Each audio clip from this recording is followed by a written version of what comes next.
one tough adventure. I dropped off the boat.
Well,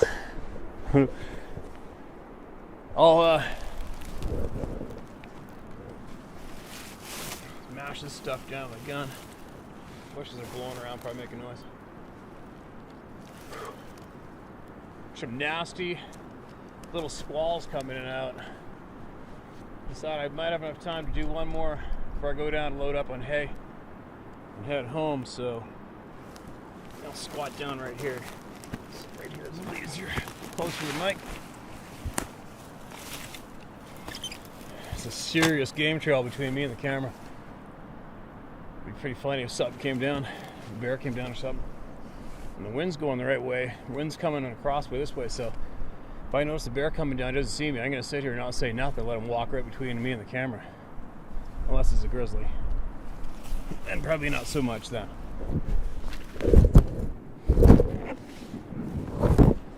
So, let's crack open the endless email bank and get some people heard. Fort Campbell. Mark is red. Hey Steve, thanks for what you're doing. The story I've got for you is something I've recalled before but never really talked about. I've never told anyone about this, but here you go. Back in the early 2000s, while I was stationed at Fort Campbell, Kentucky, sometime before September 11th, my unit was out in the field for about a week conducting training. Random members of my infantry platoon were tasked to act as QRF, Quick Reaction Force, for our battalion, TOC, Tactical Operations Center. Basically, the admin location for this commando group, associated attached elements, etc., folks who run the war game. We'd been out there for a few days, more or less just hanging out. The TOC was typically staged in a covered/concealed area to prevent location from an enemy element, for obvious reasons. Troops in the TOC operate in tents, doing their wargaming stuff. During this time, we were in some crazy thick woods, about 100 or meters from a large open area. As an infantryman, I've been stationed in some dense shit, but this was very tight and overgrown. As it got later in the evening, I was called to the TOC to act as a runner, to literally run a message / some small commo equipment, to different parts of the unit. We, of course, had radio comms, but since the element was relatively close, I was tasked with linking up with the other element and relaying / handing off whatever in person. Whatever, I thought. I wasn't doing anything anyways except pulling security, trying not to fall asleep. So I took the info / equipment and proceeded to head out. It had gotten pitch black by the time I left the tent. After standing around waiting for some officer to get his head out of his ass, I came out of the tent, I put my NVGs on, and started moving through the dense area I was supposed to go through. After making my way about 200 or so meters through the combination of mature, tall pines and vine-like vegetation, I came to an intersection. Just a spot in the training area where dirt roads again intersected. I proceeded to the edge of the wood line, checking left and right, and started to dash across the intersection from diagonal corner to other. As I got to about the center of the intersection, the trees of the corner I was moving to suddenly shook violently with a loud grunting sound. I stopped dead in my tracks. Since it was training, we only had blanks in our weapons. We did, though, have our M9 issue bayonets on our pistol belts. I had my own knife, like most dudes, opting to not use the issued garbage, but I figured having something fixed to the end of my weapon made more sense.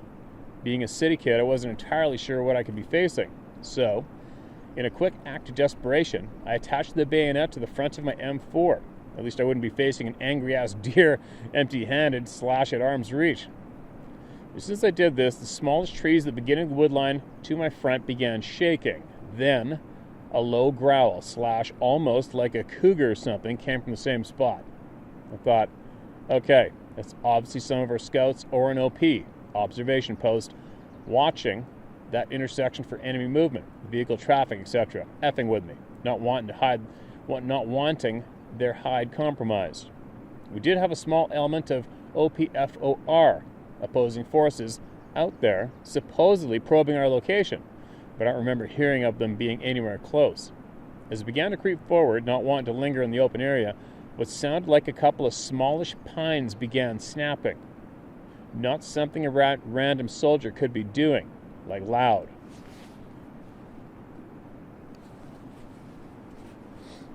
After that, realizing I was about to have some type of encounter if I continued forward, I did a 180 and ran the F out of there.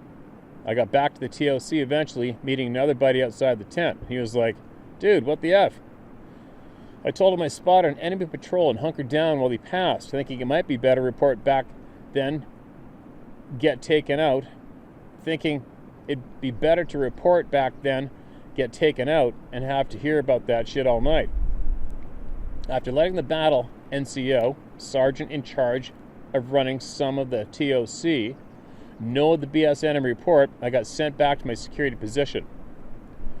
That was in Kentucky/Tennessee, as Fort Campbell is technically on both sides. I'd always associated Bigfoot type of stuff with my home region in the Pacific Northwest, but from the accounts you share, I guess it occurs everywhere. We had never been briefed on anything like this, never signed any NDAs or anything, but that was back then. Who knows really what the thing is? Who knows really what that thing is? I obviously didn't stick around to find out, but I do know that the whole fear thing that suddenly overcame me was very real.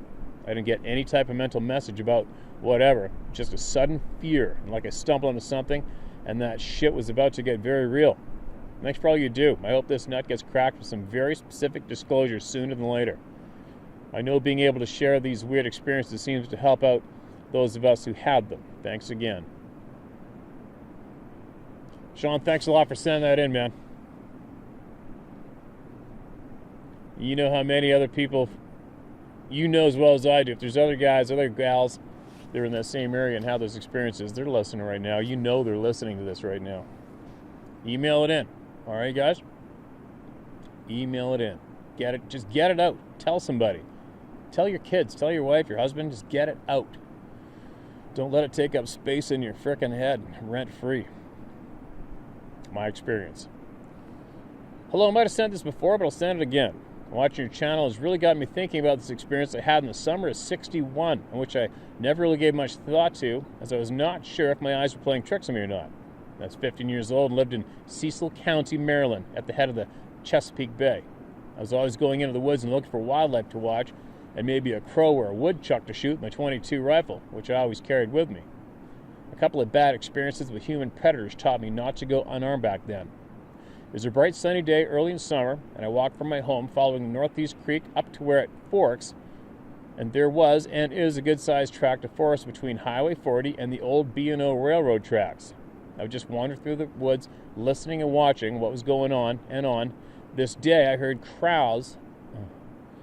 I would just wander through the woods, listening and watching what was going on. And this day I heard crows mobbing something up ahead of me. Anyone that has spent any time in the woods has probably seen or heard crows going up on an owl or a hawk when they spot one. I was hoping to get a shot of the crows or whatever it was that they were after, and I followed the racket to a large tree where it seemed the commotion was coming from. I got near the tree and was looking to see what the crows were after, but could not see a thing. The wind was blowing the leaves around, and I circled around, trying to see something, but I could not see anything, not even the crows, although they were making a lot of noise. Strange. This went on for a little bit, and I was really thinking it odd that I could not see anything, even though the constant cawing of the crows did not stop, and I had a good view of the top of the tree. Silence. Just like that, the noise stopped and there was not a sound. I did not see any crows or their victim leave, but just complete silence. Weird. I started feeling strange. I started looking behind me at some trees covered in honeysuckle. The honeysuckle was very invasive and would cover trees almost completely and be hanging down around them. I saw what appeared to be two people watching me from behind a veil of honeysuckle, so as to make it hard to see more than a couple of dark shapes with one taller than the other. They appeared to be man-sized, and I thought it was a couple of guys attracted to the noise as I was. I thought it strange I could not see any color to their clothing at all, but just two dark figures. I started to say something, but the figures turned and started walking away from me. I wanted to see who they were, so I started quartering towards them to catch a glimpse once they cleared the honeysuckle, which was obscuring my view. I saw the smaller one step into the open and was amazed when it got down on all fours and stepped into a ray of sunlight so I could see that it was gray and about the size of a deer. That and the next thing happened in just a few seconds. I remember thinking, deer? No, deer are not gray this time of year. And then coyote? No, way too big. And then the fear hit me and the hair on my back of my neck stood up, and I turned around and ran to the edge of the woods and into the adjoining pasture. I had never been that afraid before, but I shrugged it off quickly. I was not aware of Bigfoot or Dogman back then, although I was aware of the Yeti and very interested in that. I don't know what the larger the figures did, as I could just see the smaller one when they started walking away. Maybe just as well. I was armed and might have been scared enough to fire a shot at something. Best not shot at all. I'll never forget that sudden silence in the woods, though, or the instant fear that overcame me when I realized I did not know what I was looking at. I've gone on to be a Marine in Vietnam, been afraid, but at least I knew what I was afraid of then. I saw a man-like creature in Vietnam too, and at close range, but that's another story. Funny, I never really thought of much of my experience in Maryland until the last few years, and I realized that perhaps I saw something unknown. You can use my name if you want. Stay safe. I can't imagine being in grizzly country and not being on edge most of the time. Bob Delk. Bob, appreciate that, man. And I don't know if you've listened to all the videos here. I mean, I know there's a shit pile up here now, but we've had people email in about the rock apes. They called them rock apes in Vietnam. We've had a handful of vets have emailed in their experiences of seeing those things and being attacked by them. Rocks being thrown, all sorts of crazy shit. So if you want to email back in, if that is what you saw in Vietnam, there's plenty of people here listening that are going to be absolutely interested in what you saw, and they're going to be hoping that you're going to share. So if that is what it is you saw then, go ahead and fire us back another email, right? And we'll find it, and I'll get it shared. But in the meantime, thanks a lot for being brave enough to come out publicly and share what you saw. It all helps, all right? It all helps. I wonder how many ticks I got crawling up my back so far. Just thought of that now. Yeah, well.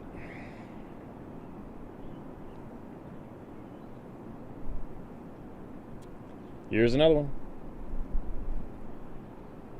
Dear Steve, I'm not a hunter, but I've had a lot of experience with the supernatural and know how it feels to not be believed and mocked. I questioned my own sanity for years until I went to university and sat in on some paranormal psychology classes and learned that many, many others had had the same experiences I had had and still do. It confirmed to me that these things and events were real and eased my mind to no end. That is what you're doing for your group too, and I thank you for that. It's too easy. That's actually what the entire group's doing. Isn't it great? Before watching your videos, I thought I'd had only one encounter with Bigfoot. No, I'm wondering if 2 other events were him too. When I was a teenager, I was in the passenger seat and my dad was driving along the Trans-Canada Highway, just coming into Manitoba from the east, where there were short trees on one side of the road and the bald-headed prairie on the other. There's also a swampy area between the road and the actual prairie at that point. We saw a very tall man come out of the trees and onto the highway. He was very skinny and looked like he was wearing brown and torn rags. We didn't see a car and thought he needed help, so we slowed down. But then the man crossed the highway in about 3 steps and went down into the ditch and walked quickly across the swampy area and out onto the prairie. Holy shit. It was only a glimpse, but enough to see that he wasn't wearing torn rags. He had long, shaggy hair, brownish red, and we couldn't believe how fast he could get through that swamp. And where was he going in the middle of nowhere? I thought he must be a Sasquatch, but hadn't expected him to be so skinny. His arms were longer than normal, too. It didn't scare us, but my dad didn't like talking about it. The second encounter happened when my fiancé and I parked at the old Boy Scout camp to watch the water and talk. It started to get dark, so we were going to leave, but my fiancé had to go to the bathroom and steps outside of the truck to do so. Suddenly, I had this overwhelming feeling that something was wrong. I felt very strong fear for no reason at all. It was so bad that I had to get out and throw up. Wow. Something there was very evil and seemed to be on the road we had come in on. My fiancé was freaked out too, so we got back in the truck and got out of there fast. We didn't see anything, but the feeling of evil was overpowering until we got back to the main road. Now we thought we'd encountered a demon of some kind, but after listening to your videos, I'm wondering if it was a Sasquatch too. The last one happened when I was alone at home. We lived about 10 miles outside of a small town in northwestern Ontario, and my husband was working out of town for the week. One night, I heard a very loud noise coming from the bush. It sounded like a combination of a woman screaming and a wounded dog. I'd never heard anything like this before, but it sounded like someone was in trouble and needed help. I didn't know what to do. Should I go and look? Should I call the police? Why would someone be screaming like that in the bush? Was I in danger too? Should I drive into town?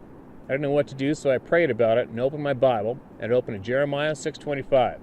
Do not go into the fields or onto the roads. The enemy has a sword, and there is a terror on all sides. I felt that was too close of an answer not to be the Lord, so I resolved to stay inside and believe that God would keep me safe. I brought my dog in for the night too, and that was when I realized that he hadn't barked at all. He was a big German Shepherd and always barked at even little things. I thought he must have been used to hearing the sound since he didn't react. It never occurred to me that he might have been afraid, although he did come in willingly when he usually likes to be outside. Again, after your videos, I'm thinking this could have been Sasquatch too. The sounds continued every night for 3 nights and then stopped. Anyway, I don't know if this helps you, but your videos have helped me. Thank you, Elaine. Elaine, every single email counts and every single email helps somebody. That's just the way it is. I appreciate you saying that in. It's kind of odd, your dad, how common is that? Your dad didn't want to talk about it. But I guess, after I saw that first one I didn't really talk about it either. I mean, especially back in the 80s, who the hell are you going to talk to, right? Who are you going to talk to about it? And I didn't have any friends, really, that ran around the woods and hunted like I did, or fished, but it is what it is. At least we're here talking about it now, right? At least it's finally happening. It's finally happening. It's mainstream. The cat's out of the bag and people are talking. You can't stop it now. And all those people laugh and scoff at all of us people who have unfortunately seen these things, well, I guess they got to eat it now, don't they? Whatever. Moving along. Hey, Steve, I've been following your channel for over a year now and decided it's time to share my story. Good for you, man. Let her rip. It was back in June of 2000 when my encounter took place. I was 1 year out of high school, and me and a buddy were driving around the country. It was a hell of a trip. We spent the entire month of June that year just driving and camping our way all over the country. And chasing chicks, weren't you? You were going on a nationwide chick hunt. There's no way you weren't. We were somewhere in Oregon. It was rainy, and it was a rainy, windy, shitty night. I've been driving for most of the night and decided to just pull off the road and sleep till morning. No point in trying to set up camp in the middle of the rain and in the dark off the side of some desolate road. My buddy didn't feel like driving at that point either, so we found a spot and parked not far off the side of the road. Again, we were in the middle of nowhere, Oregon. No GPS, no cell phones. We had an atlas with us, but my father used to use as a truck driver. That was how we navigated. Anyway, within minutes, we're both passed out. The car we had was his grandmother's 83 Oldsmobile Cutlass Supreme. She had given him a month or so before a trip. It had old school dim headlights and crappy wipers. It was a boat of a car, but it was great for long distance cruising. So there we were, passed out in the car, in the rain for a good couple of hours when all of a sudden the car shakes. We both wake up wondering what the hell shook the car. We figured it was probably a gust of wind since it was such shitty weather. No biggie. Well, at least 5 minutes later, the whole ass end of the car got pushed about 6 feet in one direction. We both spun around and saw nothing out the back window. It was pitch black where we were. I immediately switched the headlights on and started the car. Still nothing to be seen. At this point, I'm fully awake and pretty much shitting myself, as was my buddy. The front window was a bit foggy, but for some reason, side windows were not. I remember the next part like it happened 5 minutes ago. As I looked over at my buddy to tell him, we're out of here, I could tell something was next to his window, something huge. I tried to speak, but nothing came out. My buddy was looking at me, and I was staring out his window in shock and fear. I couldn't move. I was frozen. He then turned to see what I was looking at, and at that moment, 2 giant yellow eyes appeared. But they weren't right next to the car. They were a short distance away. We were both frozen stiff. It was at this point the car got rocked again, this time to the side. Well, that was enough to snap me out of whatever trance I was in. I slammed that car into drive and floored it. I remember almost losing control of the car as we hit the wet road. I'm pretty sure my buddy pissed himself. I was shaking so bad I had a hard time steering. I drove until daybreak without taking my eyes off the road. After that night, we cut our trip short. We both know what we saw. From what we can figure, that thing was crouched down staring at us with its hands still on top of the car. And after it knew we both could see its eyes, it gave the car one last shove just to F with us. Needless to say, we did not camp another night. We stayed in hotels the next few nights until we got home to Connecticut. Until this day, I did not camp in remote areas. Wherever that thing was made it very clear we were not welcome. Until now, I've not told anyone about what happened that night 20 years ago, not even my wife. My friend has also told no one. We speak of it on occasion to each other, but all we really say is, remember that night? Not much else is needed. The way that thing shoved the car around and those yellow eyes were absolutely terrifying. It's not something you can forget.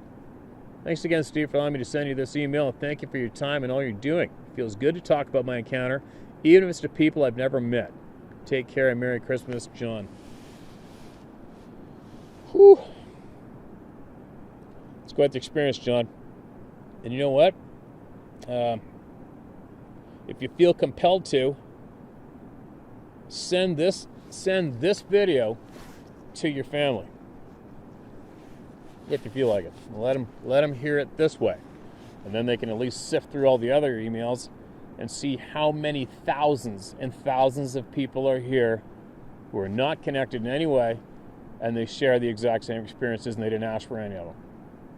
Right? I just thought of that last couple emails. Like, you know what? For all you people that have had a hard time or the first time sharing this, once you hear it shared right here, send it to the people you want to hear about it.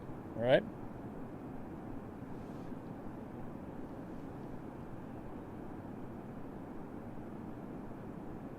Okay. What's this? Oops. Uh-oh. Next red. I always mark them as red before I start reading.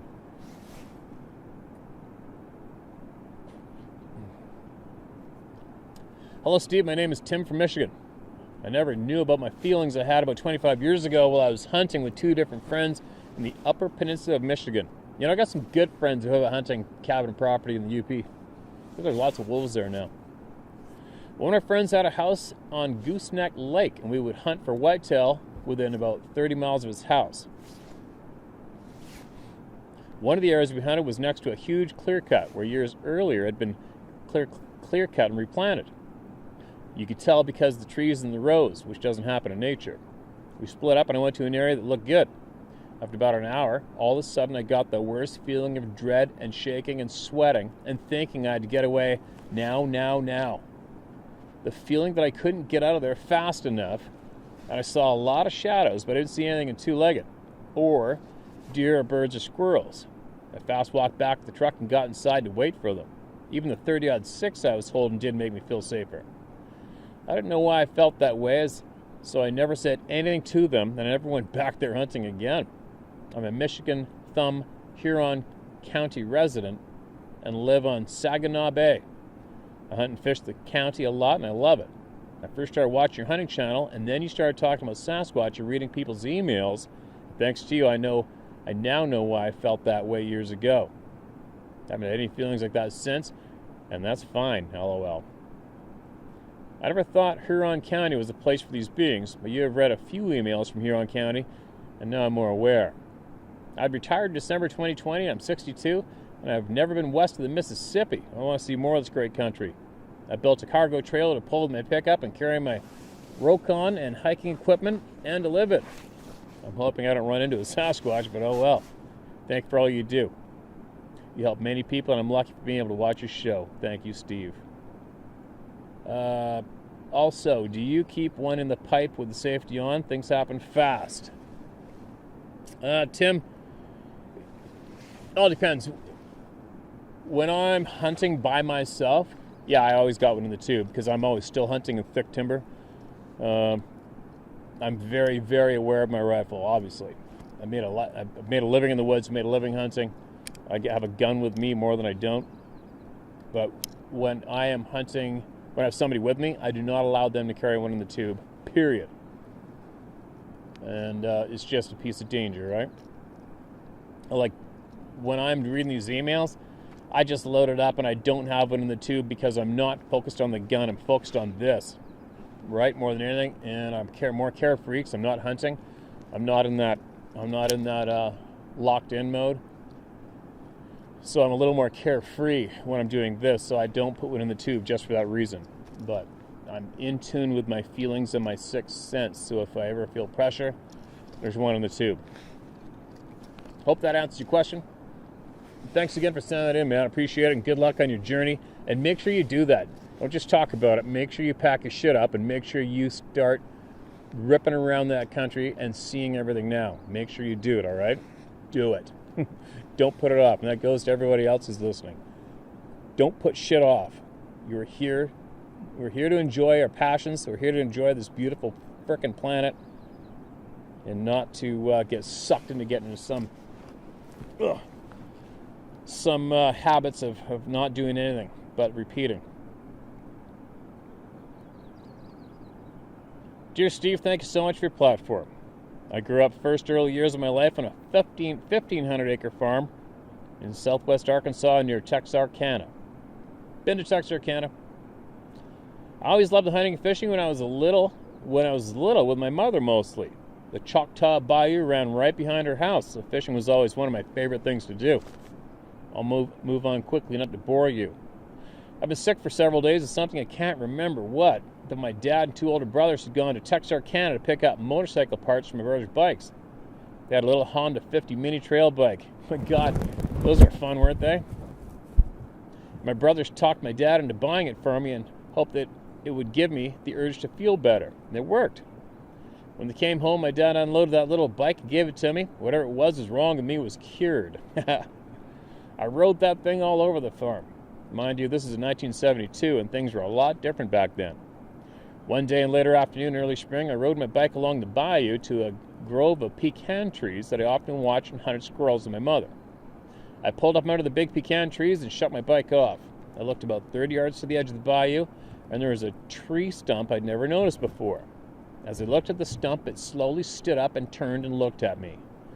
I remember, I'm only 5, maybe 5.5, but I knew it was female. But looking into the eyes, I never got scared. But it seemed to tell me, you didn't see me and don't tell anyone. And then it turned and slowly walked to the water's edge in the water and out of sight. Then it turned and slowly walked down the water's edge, in the water, and out of sight. You mean it went underwater? Or am I reading that wrong? Looking back, I think it did so to conceal its tracks, I guess. But I didn't tell anyone what I saw for over 30 years. Then one day, my oldest brother and I were talking, and the subject of Bigfoot came up. I can't remember why, but I told him about the experience, and as I did, I actually started to cry. I don't know why, but I did. He told me that he always had an unsettling feeling of being watched while working and hunting on the backside of that bayou, and he never knew why. I've had many more encounters with these beings after. I started building a clubhouse in the bottoms of central eastern Arkansas. All but one would just seem to say we are here, no threat, but one that scared the absolute hell out of me. Thanks for what you do, Steve. I'm not a believer, I'm a knower, and that's okay. I can deal with that. I'm 53 now and still an avid hunter and fisherman. My wife always heard the sounds they make and seen the signs, but last deer season while bow hunting, she had her first visual, and honestly, she had to reboot before she told me about it. Thanks again, Steve, fellow hunter and outdoorsman, John Waddle. P.S. Feel free to use my name if you wish, because I really don't give a shit what other people think or believe. Good for you, John. And listen, you can't tease us.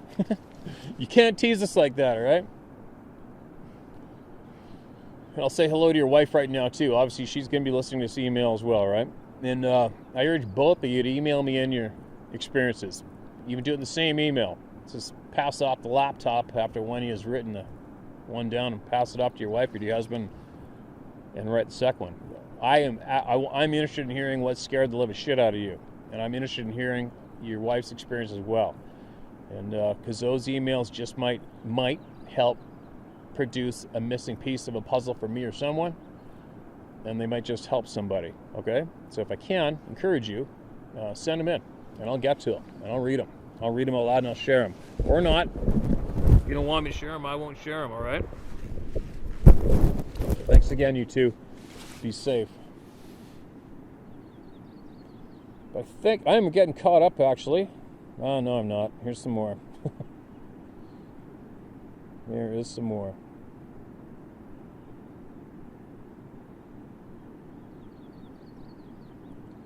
What do we got? Fishville Intruder. Hey, Steve. I have some other bizarre stories about Sasquatch, but here's just one. You probably won't read this aloud, but like everyone else, I need to get this off my chest. Admittedly, at first watching YouTube channel, I was skeptical. However, with my outright contempt for all the fools making a living off the Bigfoot tidal wave of TV and radio shows, I felt compelled to share this /par. This isn't just about me, but also my first wife, out of the 3 marriages I've had in my life, and her personal experiences as well.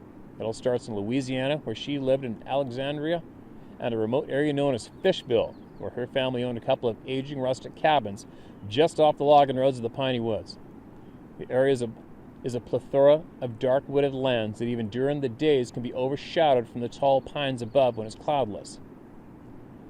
My ex told me of her days of being a little girl until her teen years, going out by herself to explore the woods, the deeply eroded creek beds, and pine needle covered floor of the forest. Louisiana is a very strange and foreboding place, having a history of African voodoo influence, KKK activity, and the French Acadians who came from Canada and made the dismal swamps their home. With them, they brought their legend of loup-garous, the werewolf. This area is host to several former military bases used for training during World War II, such as Camp Beauregard, where nothing but concrete slabs, old barbed wire fences, and dilapidated base buildings stand as a silent reminders of history. But there's something else very weird that marks this dark, mysterious region. Since the 60s and 70s, many a teenage couple had been terrorized on a Saturday or Friday night from the back seats of their parents' cars, chased by UFOs or monsters. It's been going on a long time, too. Anyway, it was during the heyday of movies like The Legend of Boggy Creek and The Creature of Black Lake that the folk monster sensation was going on around 73, and she was going to LSU, and I was tagging along, attending some classes with her, and often starving between jobs. There were a couple acquaintances we knew who were bent and determined to solve the folk monster craze, and announced to us that as soon as winter or Christmas break took place, they were headed there to do some investigating. Well, when classes started in the spring, they did not return, and we never heard from them again. We knew for a fact they had planned on attending classes again, but they were never heard from again. I guess we were too involved in our own lives to give it much thought, but that was weird. And maybe we should have called the authorities. But what could have said? Fast forward a few years later, we were married, have 2 of 4 kids, and my wife will take a summer trip to the cabins her family owns and bring the kids with her while I finish up my work in my commercial carpet and upholstery cleaning business, and then show up later. She told me one night after a full day with the kids and meeting her mother and 2 sisters after a 5-hour drive from Dallas to Fishville, she had put the kids to bed after cleaning up after dinner and fell into an exhausted sleep. Sometime in the wee hours of the morning, she was aware of someone or something that quietly crept through the screen door of the porch and was standing in the doorway, looking down upon her and her sleeping children. It was a large dark form that she could not clearly make out, and that her eyelids were so heavy that she was helpless to do anything about it. Who or what it was lingered for a while and then drifted back into the night. In the morning, she asked her Catholic priest uncle if he had stopped in to check up on them, and when he drove in from town, he said he had not. The neighbor was not in town. Uncle John, she called him, found impressions in the dry soil around the cabin and advised my wife to keep the doors locked from now on. So it was. When I came into town, like I had many times before, her brothers might show up, so we all would party because I needed to unwind myself. So here's where it gets stranger. As a little girl, my ex would go exploring along the deep creek beds, so deep that she could not see who or what might have been paralleling her as she walked. Several times she found herself going into the inexplicable panic, sensing the presence of someone or something just out of sight and beyond the eroded creek bed from above, so she would run back to the cabin as fast as she could. Who or what had spooked her, she could never be sure, other than that she did seem to have a certain sixth sense. One night after driving earlier in the day from Dallas and bringing groceries and supplies myself, the wife and the kiddos, and her 2 sisters were all spending a very strange, quiet evening. There was no partying, drinking, or pot smoking going on, just all of us preparing dinner and getting the children bathed. There was no TV and only a radio, but it wasn't on. For a very, very strange reason, a kind of muted desperation settled over all of us, and then a strange fear, as if something was about to happen. It was a suffocating silence that none of us seemed in control of, as if someone or something were out there maybe circling that old turn of the 20th century cabin. There was nothing to light up the landscape outside but a porch light above the door that did little to illuminate the inky blackness of that pine forest that transformed from being your friend during the day to night that became a blinding cloak of terror in the hours after sunset. Were the cougars out there? Probably. Bear? Most unlikely, though getting into south-central Louisiana, there have been record-setting huge black bears that have surprised ranchers and farmers when their cattle got eaten. Whatever it was, that strange, haunting night certainly was a wake-up call, not to mention the nocturnal visitor who came into the cabin while my wife had been alone with the children asleep. Was all this a trick for imagination? I don't think so. Louisiana, just as eastern Oklahoma and Arkansas, who form a tri-state point, all have their strange, upright, walking, furry monster tales to tell, repeat, with numerous newspaper articles from local sources stretching back to the late 1800s, where pioneers had their encounters with the hairy creatures of the woods. I swear there are places in those swamps where man has never set foot, and beneath that dense canopy of overhead trees that make even broad daylight into shadowy theater and gloom where lurks the unknown. Mike from Texas. All right, Mike. Thanks for that email, man. I'm not big on that walking inside the house thing on its own and standing there looking at your wife and kids. That's kind of shitty. That's begging for a hole in your head, no matter who or what you are, right? But anyway, there's a few more emails shared. I think I'm cross-eyed from reading so much. I gotta get going. I gotta go load up this pickup truck with hay. get back and get ready to go on my 8-dayer to the remote coast of British Columbia. And I'll be doing a shit pile of filming there. I'm going to be filming some crazy stuff that I don't think anybody's ever done before. And I'll save that for later. Anyway, everybody out there, thanks for sending in. Be safe. Email your experiences to sharemystory@howtohunt.com or tellmystory@howtohunt.com. And do not send a test email, all right? Copy it down. Type it clearly in the to part of your email and send it. All right? Take care.